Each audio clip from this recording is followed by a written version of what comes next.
பாருங்கள், ஆபிரகாம் வீட்டிலேருந்து கிளம்பி பிரயாணமாக போகிறான். 2-3 நாள் ஆகுது பயணம். இவனுக்கு முன்னாலேயே ஒரு ஆடு வீட்டை விட்டு கிளம்பிருக்குது. யார் வீட்டு ஆடோ தெரியல.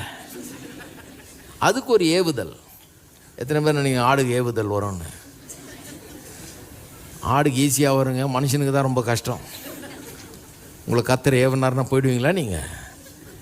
இருங்க, என் மனைவி போவானான்னு சொல்கிறாங்க அப்படிம்பீங்க. ஆடுக்கு யார் உண்டு? பேசாமல் கிளம்பி இருக்குது. அது உள்ள ஒரு ஏவுதல் போன்னு அப்படியே வந்திருக்குது. அங்கங்கே அப்படியே சாப்பிட்டுட்டே வந்திருக்கோன்னு நினைக்கிறேன்.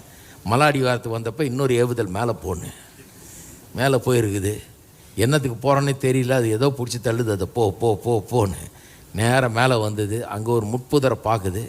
அந்த ஸ்பாட்டில் பார்த்துட்டு அது உள்ளே என்னமோ சாப்பிட ஏதோ கிடைக்கும் போல் இருக்குது. தலையை உள்ளே விட்டுருக்குது, மாட்டிக்கிச்சு. கத்த சொல்கிறேன், இங்கேயே வெயிட் பண்ணு. ஒரு விஷயத்துக்காக ஒன்று இங்கே கொண்டு வந்தீங்க, நீ காத்துரு. என் ஆள் வர்றான், அவனுக்கு ஒரு ஆடு தேவைப்படும். அவனுக்கு ஒரு பெரிய ட்ராமா மாதிரி காமிக்க போகிறேன். அவனுக்கு என்ன காண்பிக்க போகிறேன்? அப்பா உன் மகன் இல்லை, என் மகனை கொடுக்க போகிறேன். அதனால தான் முதல்ல உன் மகனை கொடுன்னு கேட்டேன். ஏன் அவ்வளோ ஒரு ரூடான ரிக்வஸ்ட் அவனுக்கு கொடுக்கணும்? விசுவாசத்தை சோதிக்கிறது எப்படியோ சோதிச்சிருக்கலாமே, மகனை கொடுன்னு எப்படி சோதிக்கிறது? ஏன்னா மகனை கொடுன்னு சோதிச்சாதான் அப்புறம் உன் மகன் இல்லை என் மகன்னு சொல்ல முடியும். அதுக்காக தான் மகனை கொடுன்ற சோதனை ரொம்ப பவர்ஃபுல்லாக காண்பிக்க விரும்புகிறார். சொல்கிறாரு, நீங்கள் காத்திரு, அங்கே ஒரு மனுஷன் வர்றான், அவனுக்கு நான் காமிக்கணும் ஒன்று. ஒரு நாள் என்னுடைய மகனை தேவ ஆட்டுக்குட்டியாக இந்த உலகத்துக்கு அனுப்பிச்சு மனுஷனுடைய பாவங்களுக்காக மறிக்க அனுப்ப போகிறேன். அவர்களுக்கு பதிலாக என்னுடைய குமாரன் மறிக்க போகிறாரு. இதை அவனுக்கு காட்டணும். அதுக்காக அவனை கொண்டு வரேன்னு சொல்லி அங்கே வர்றான். ஆபிரகாம் வர்றான். அங்கே அவன் கத்தியை ஓங்குறான். நிறுத்துறாரு. நிறுத்திட்டு அவன் முழுப்புதரை பார்க்குறாங்க. ஒரு ஆடு சிக்கி கிடக்குது.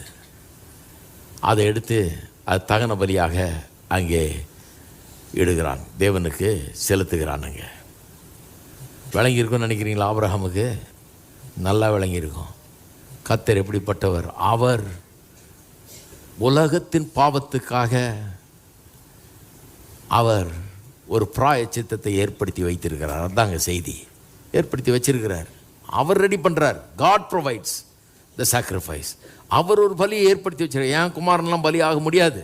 ஏன்னா அவன் பலியிட்டாலும் ஒன்றும் பிரயோஜனம் கிடையாது. அவனே பாவி. அவனை ரட்சிக்கிறதுக்கு இன்னொரு பலி வேணும். உலகத்தின் பாவத்துக்காக ஒரு பலியை தேவன் ஏற்படுத்தி வச்சிருக்கிறார்ன்றதை அன்னைக்கு பார்த்தான். அந்த இடத்துக்கு என்ன பேரிடுறான்னு பாருங்கள். அடுத்த வசனம். ஆபிரகாம் அந்த இடத்துக்கு ஏகோவா ஈரே என்று பேரிட்டான். ஏகோவா ஈரேன்னா என்ன அர்த்தம்?